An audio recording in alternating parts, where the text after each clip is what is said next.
to 2.0, Lindsay, to Mr. President, who has been such a steadfast supporter, Chuck Morse, to Jim Adams, and to the whole amazing team of volunteers here in New Hampshire, and all those that traveled from Florida and all around the country to come participate. Thank you, and Germany. Thank you so much for being here.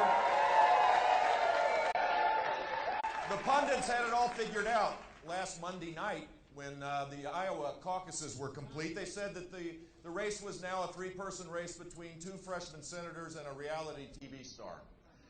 And while the reality TV star is still doing well, it looks like you all have reset the race, and for that I am really grateful.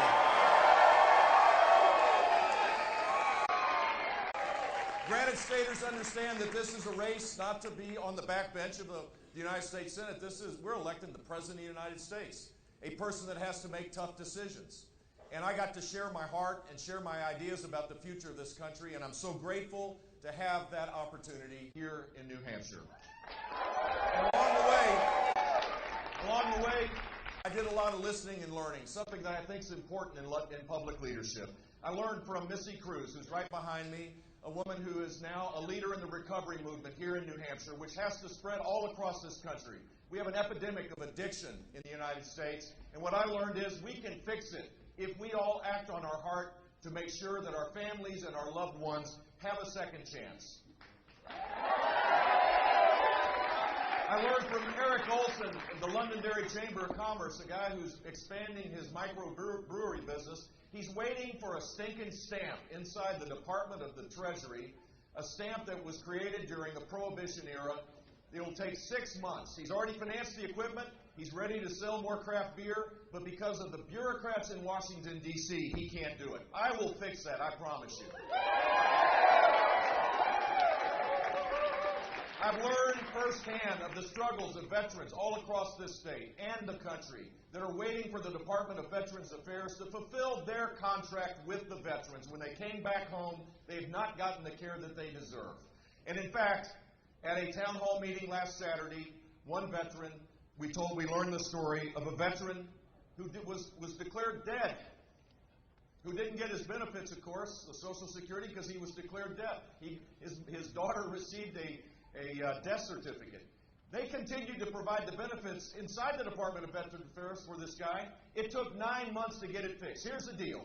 I will be a president that fixes these things to honor our veterans, and we, just like him, is not dead. This campaign is not dead. We're going on to South Carolina.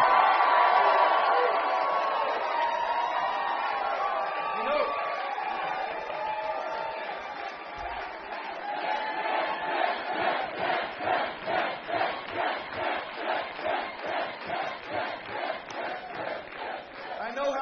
because I was a conservative reform governor in the state of Florida, the largest swing state, where we cut taxes $19 billion and led the nation 7 out of 8 years in job creation. I want to take that to Washington, D.C., to lower our taxes, to increase income and increase jobs for this extraordinary country, because people are suffering right now. In Florida, we shrunk the state government by 11%. 11% because I took on the powerful public unions. We need to do that in Washington, D.C. to fix the mess there as well. Washington needs to become, once again, the servant rather than the masters of the American people. And I know how to do this, and I will restore the proper balance. Government cannot grow faster than our ability to pay for it, and in a Bush administration, it will not do it. In Florida, I took on the teachers' union. Hillary Clinton's first endorsement was the teachers' union. The second was the other teachers' union.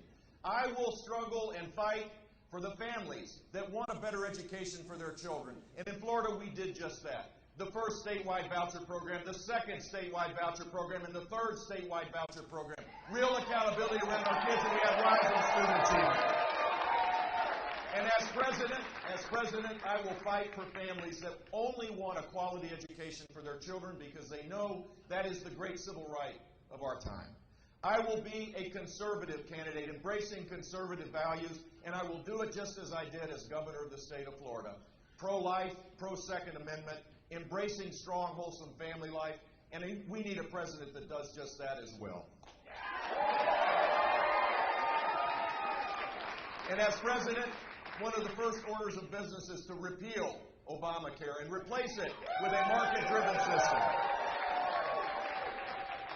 And I can promise you I will be a 10th Amendment president, focused on shifting power back to our states to allow us to create a 21st century government. Washington can't do it.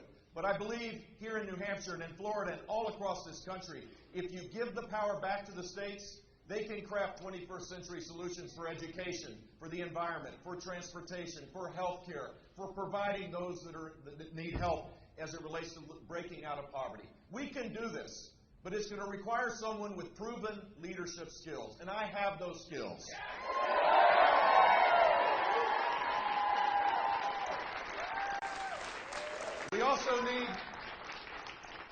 We also need someone that can defeat Hillary Clinton in the fall.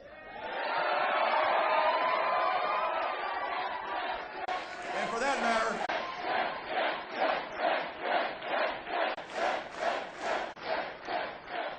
not just Hillary Clinton, apparently maybe Bernie Sanders as well. Who knows? Here's the deal. To beat Hillary Clinton, we need someone totally transparent, who's released 34 years of tax returns, who provides 340,000 emails for people to see, whose life is an open book. I'm proud of the life I've lived, and I've been vetted more than any candidate. We need someone with a proven record to defeat Hillary Clinton, because the Clinton hit machine is coming right at the Republican nominee. We need someone who's been tested, and I'm that guy. Look, we're living in dangerous times. Here's what I know to be true, having a front row seat watching history unfold. The next president will be confronted with a challenge that we haven't identified, and opportunities that we might miss. Who do you want to serve as President of the United States? Who do you want to lead this country?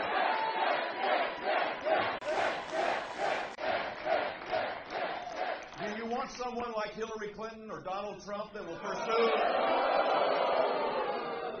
pursue their ambitions at the expense of service to the people that truly need the help?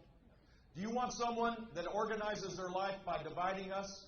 Do you want someone who suggested that their enemies are the Republicans, people that disagree with them?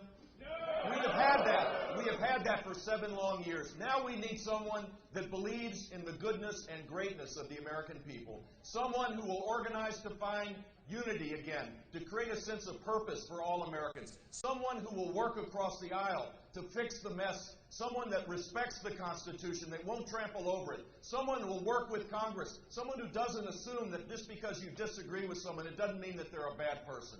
We can fix this together. The American people deserve our help.